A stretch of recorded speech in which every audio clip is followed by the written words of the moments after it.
find that this city, one day, is going to be laying out here at the bottom of this ocean. Oh, Capernaum, said Jesus, thou who exalted into heaven will be brought down into hell.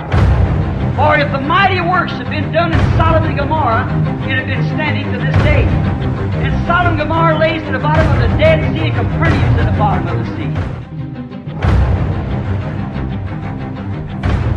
Thou city, who claims to be the city of the angels, who's exalted yourself into heaven and sent all the dirty, filthy things, the fashions and things, even the foreign countries come here to pick up our filth and send it away.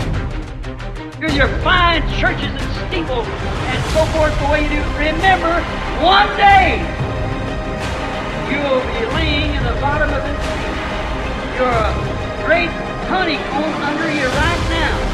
The wrath of God is belching right beneath you. How much longer you'll hold this sandbar hanging over that ocean out yonder a mile deep, will slide in there, come back to the Salton. It'll be worse than the last day of